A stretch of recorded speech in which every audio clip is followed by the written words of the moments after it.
Hey, what's up, everybody? Let's go ahead and take a few minutes and have a Bible study, all right? We're going to be studying about Barnabas, the blind beggar, found in Mark chapter 10, 46 through 52. So go ahead and take a pause and read that right now. And if you don't, it's all right. We'll go ahead and move forward. I'll explain it to you as it comes.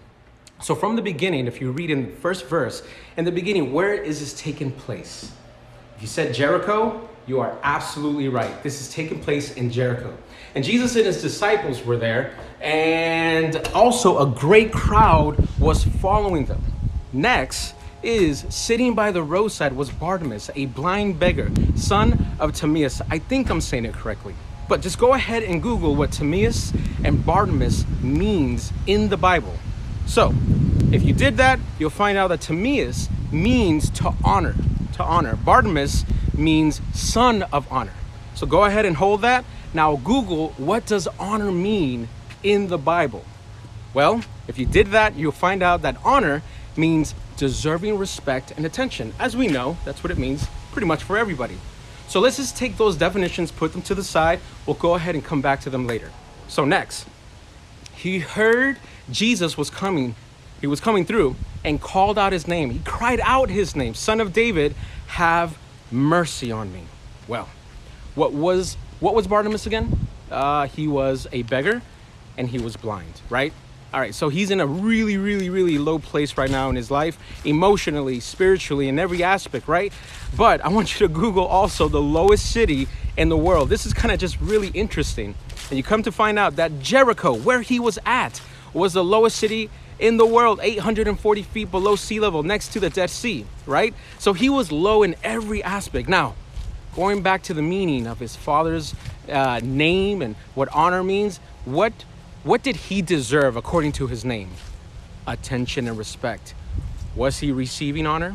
Was he receiving respect and attention?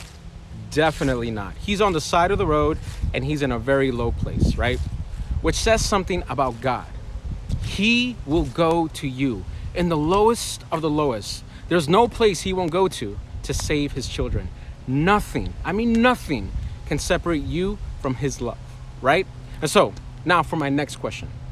I really want you to answer this question, and you can privately message me and we can talk about it one-on-one, because I really want to know. And go ahead and leave it in the comments if you want as well. Has the church hurt you in the past? Has the church at any point hurt you? Now, this is the next lesson that we're going to go through.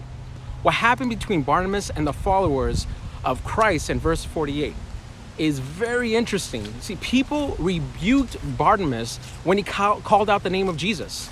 When he called out the name of Jesus, they told him to be quiet. But listen what Barnabas did. Barnabas could have given up like some of us do when the church members hurt them.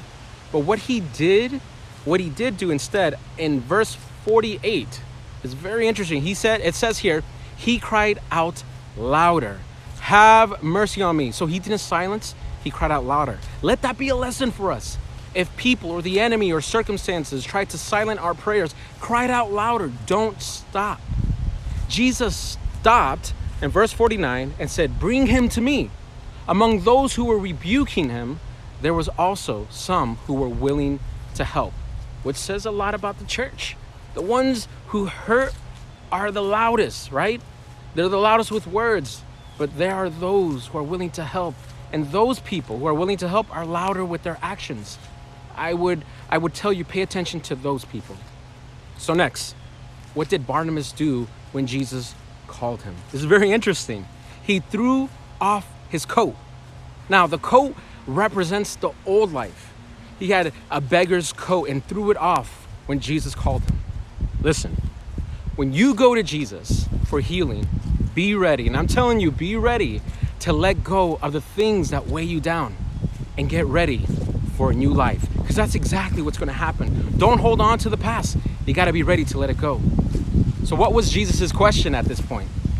What do you want me to do? What do you want from me? Jesus asked. What Barnabas said next is very important for the Christian life. Barnabas said, help me to see. See, this represents self-awareness. Open my eyes to my condition, God. Then true healing is more attainable. When somebody is in drugs, the first thing you need to do is be aware of your condition.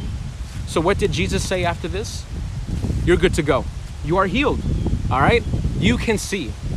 And although Barnabas could have left a new man and restored his honor and gone back to his town and told his family, he decided in verse 52, it says he decided to follow Jesus instead.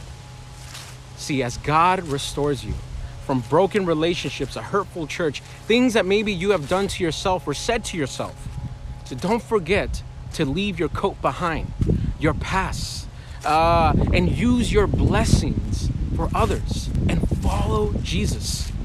My question for you, ending this study, how will you bless others with the blessing that God has given you? Well, guys, I pray that this has been a good lesson for you today. God bless you, love you, and I hope you have a great week.